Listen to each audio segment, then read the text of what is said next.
안녕하십니까. 오요한 목사입니다.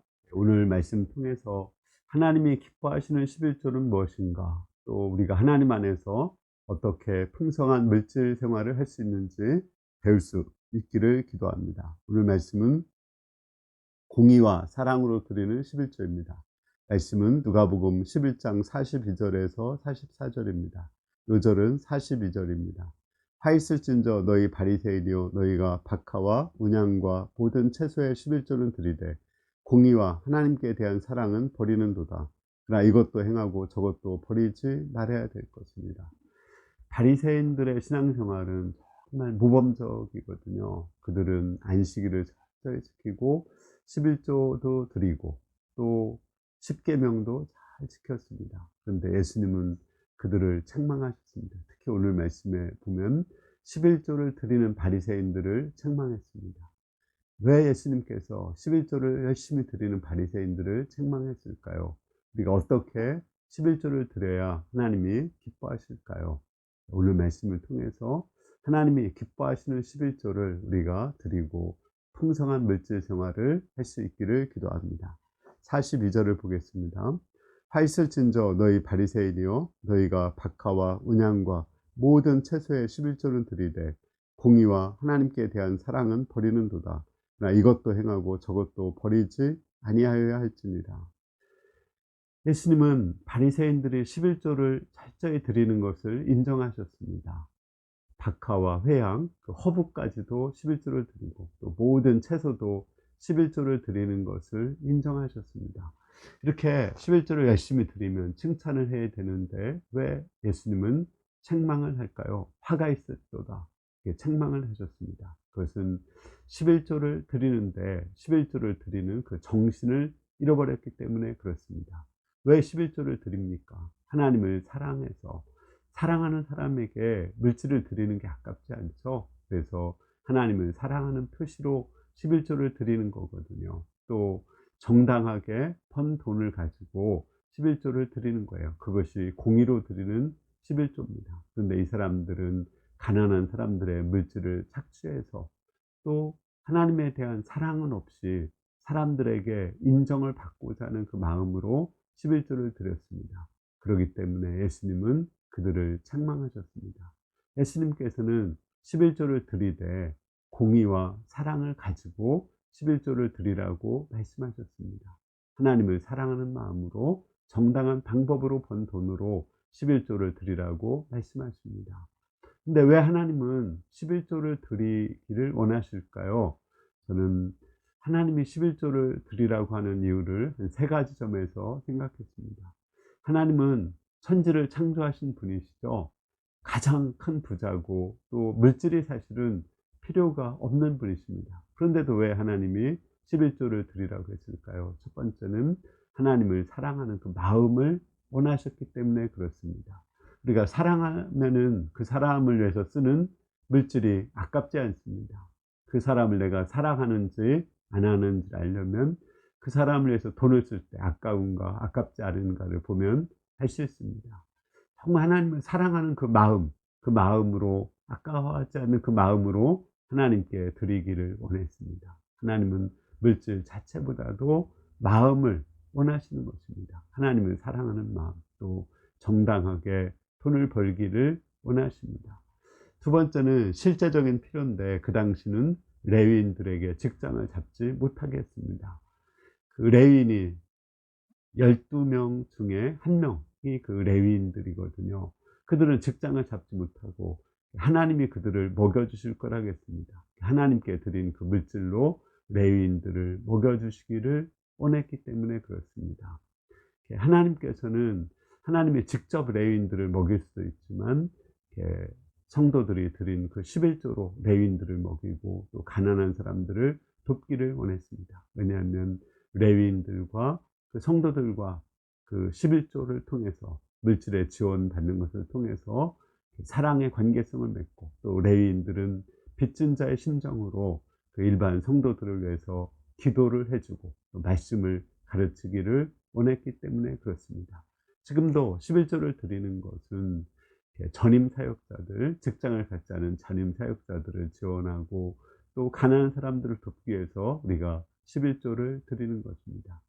세 번째는 우리의 11조를 드리라고 한 이유는 그것을 통해서 우리를 축복해 주시기 위해서입니다. 우리 자녀들이 부모에게 받은 용돈을 모아가지고 부모에게 그 선물을 할 때 또는 물질을 드릴 때 정말 부모는 감동을 하죠. 그래서 더 많은 물질을 주고 싶습니다. 마찬가지로 하나님께서는 우리가 11조를 드리는 것을 통해서 그것을 꼬투리로 해서 우리의 물질을 더 풍성하게 채워주시기를 원하십니다. 그러니까 11조를 드리라고 하는 것은 사실은 우리에게 축복을 주기 위한 하나의 꼬투리를 만들기 위해서입니다. 하나님은 우리를 풍성하게 축복하실 수 있는 분입니다.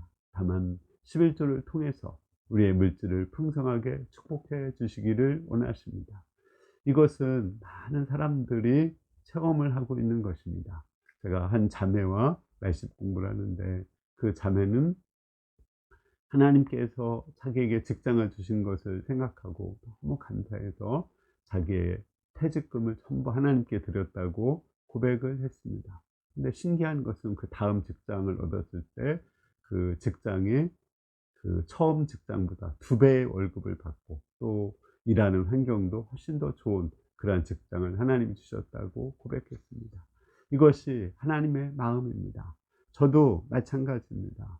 제가 지금까지 직장 생활하면서 한 번도 11조를 떼고 드린 적은 없습니다.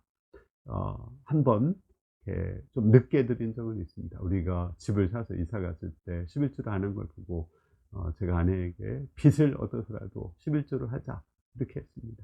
그 이유는 제가 누구에게 인정받고 싶어서가 아니라 너무 하나님을 사랑하고 하나님께 받은 것이 감사하기 때문에 그렇습니다. 저는 처음 직장 생활할 때 하루 12시간 일하고 7,500원 받았던 그 여름에 낙노동하면서 7,500원 받았던 그 기억이 있습니다. 그래서 하나님이 주시는 물질이 너무 감사해서 항상 먼저 하나님께 드리고자 하는 마음이 있습니다. 하나님은 그 마음을 받으시고 지금까지 항상 풍성하게 물질을 허락해 주셨습니다. 43절을 보겠습니다. 화 있을진저 너희 바리새인이요 너희가 회당의 높은 자리와 시장에서 문안 받는 것을 기뻐하는도다. 원래 바리새인들은 주로 하층민에서 시작됐거든요. 근데 이들이 하나님을 사랑해서 11조를 드리고 안식일을 지키고 십계명을 지키자 사람들이 이들을 존경해서 높은 자리, 상석을 주었습니다. 그 당시에 사내들인 공예의 2분의 1은 그 바리새인들이었습니다. 뿐만 아니라 시장에서 사람들이 만나면 그들에게 이제 폴더 인사로 허리를 굽히면서 인사를 했습니다.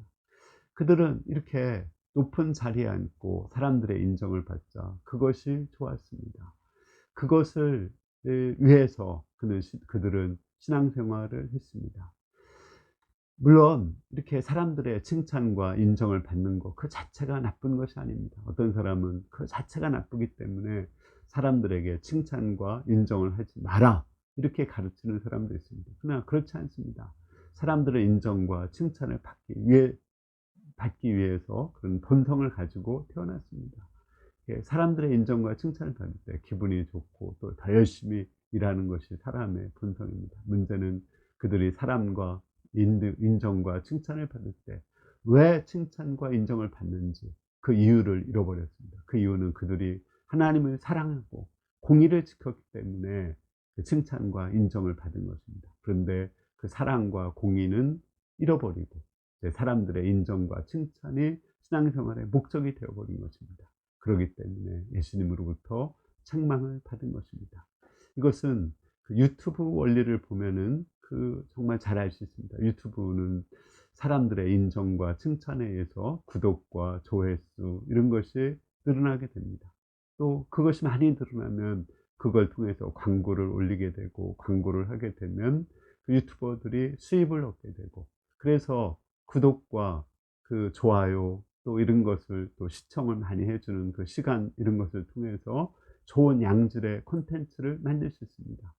유튜버 통해서 정말 너무 좋은 것들을 많이 얻습니다. 저는 고려대 한성열 교수의 심리학 콘서트를 한 27강에 대해서 들었는데 너무 도움이 되고 또 사람들과 대화하고 이해하는 데도 도움이 되었습니다. 엊그제는 한 분이 신우염이 걸렸다고 했는데 딱 쳐보니까 신우염의 원인 또 해결책 또 주의해야 될 점 뭐 이런 것들이 쫙 뜨는 것을 보았습니다. 얼마나 좋습니까? 근데 문제는 이렇게 양질의 콘텐츠를 만들려고 구독과 좋아요, 조회수 이런 것이 나오는 것인데 그냥 구독과 좋아요, 조회수 이 자체가 목적이 되는 것입니다. 그렇게 하다 보면은 타락하게 되어서 선정적인 내용의 콘텐츠를 만들게 되고 또 거짓말로 콘텐츠를 만들게 됩니다. 그러다 보면은 결국은 타락하고 나중에는 자아를 상실하고 유튜버들 중에 자살하는 경우도 흔히 있습니다. 이것이 목적과 동기가 바뀌었기 때문에 그런 것입니다. 우리도 사람들의 칭찬과 인정을 받을 수 있어요. 하나님을 사랑하고 또 말씀을 사랑하고 말씀을 가르치고 주님을 위해서 열심히 살다 보면 사람들이 박수 쳐주고 인정해주고 대단하다고 말합니다. 그러면 더 열심히 하나님을 사랑하고 더 공의를 행하면 됩니다. 그러면 선순환이 이루어져서 우리 신앙생활이 점점점 좋아지게 됩니다. 그런데 문제는 사람들의 인정과 칭찬을 받을 때 사람들의 인정과 칭찬에만 목을 매게 되는 것, 이것이 문제가 되는 것입니다. 우리가 사람들의 칭찬과 인정을 받을 때 그것을 이용해서 사단이 그것을 목적으로 삼게 하고 결국은 마음에서 하나님을 빼앗아 가게 하고 사람만 마음에 남게 하는 것을 알 수 있습니다. 44절을 보겠습니다. 화 있을진저 너희여 너희는 평토장한 무덤 같아서 그 일을 받는 사람이 알지 못하는도다. 이렇게 사람들 앞에서 신앙생활을 하다 보면은 마음이 평토장한 무덤같이 된다고 말씀하십니다. 평토장한 무덤이란 평평한 무덤, 석회성을 발라서 겉으로 해서 보면은 전혀 무덤 같지 않은 무덤입니다. 그런데 속에는 시체가 있고 뼈다귀가 있죠. 또 어떤 무덤은 거기에 잔디를 입히고 거기에 꽃을 심고 나무를 심고 공원을 조성해서 새들이 모여들게 합니다. 겉은 너무나 아름답고 화려한데 그 속에는 시체 썩는 냄새가 가득한 것입니다. 마찬가지로 우리도 사람들 앞에서 살다 보면 마음이 어두워집니다. 생명은 하나님이시거든요. 우리 마음속에 하나님이 있을 때 우리는 생명력이 충만하고 또 긍정적인 생각을 하고 기쁨이 넘치게 됩니다. 그런데 우리 마음에 하나님이 없어지고 사람들이 우리 마음에 자리 잡을 때 우리 마음은 무덤과 같이 어둡게 되고 부정적인 생각을 하게 됩니다. 우리가 이런 부정적인 생각을 하고 어두움이 있다면 그것은 이렇게 내 마음에 하나님이 없어지고 사람이 있다는 증거입니다. 그러니까 이때는 빨리 회개하고 하나님을 다시 찾아야 됩니다. 하나님은 이렇게 시체, 죽음을 정말 싫어하십니다. 우리가 레위기 요즘에 용할 양식 보고 있죠? 거기 보면은 대제사장은 직계 가족이 죽어도 그 시체를 만질 수 없습니다. 나실인도 직계 가족이 죽어도 만질 수 없습니다. 제사장은 직계 가족의 시체는 만질 수 있지만 다른 사람의 죽었을 때 시체를 만질 수 없습니다. 또 설령 그것을 만지면은 7일 동안 그 부정함을 깨끗하게 해야 이제 그 부정함에서 깨끗해져서 하나님을 섬길 수 있습니다. 이것은 하나님이 어둠을 싫어하고 죽음을 얼마나 싫어하는가 알 수 있습니다. 요즘에 우리 가까운 사람들 가운데 돌아가셨다는 분들이 많이 나옵니다. 우리 에스더 정 선교사, 우리 일용할 양식에도 나오는 에스더 정 선교사님은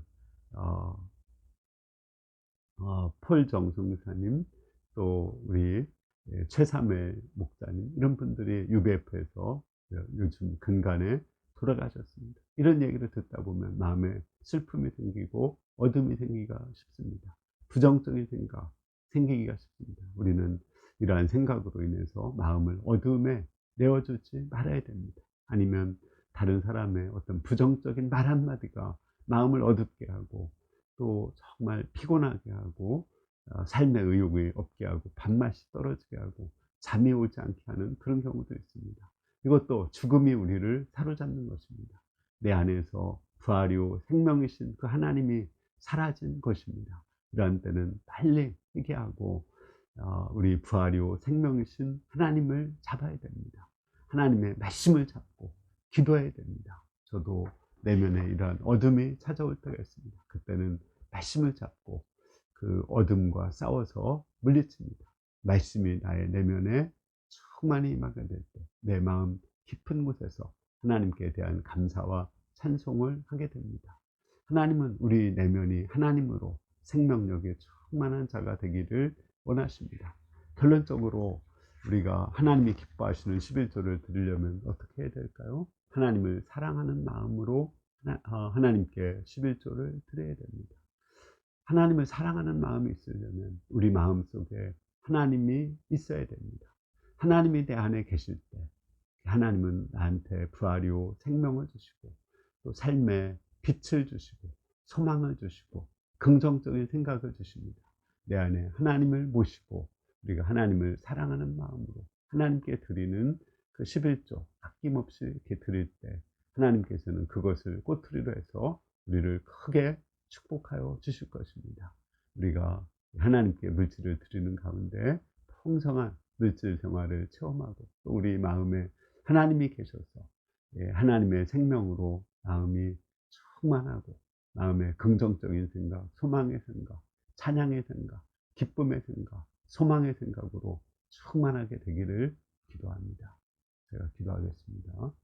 은혜로우신 주님, 우리가 온전한 11조를 어떻게 드려야 되는지 알게 도와주셔서 감사합니다.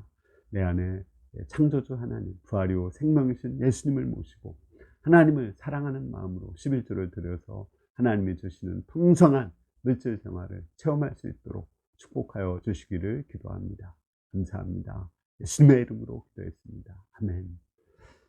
이번 한 주 우리가 하나님을 사랑하는 마음을 회복하고 하나님을 사랑해서 하나님께 아낌없이 또 아까워하지 않고 드리는 가운데 하나님이 우리에게 주시는 것을 많이 체험하고 풍성한 물질 생활을 할 수 있기를 기도합니다.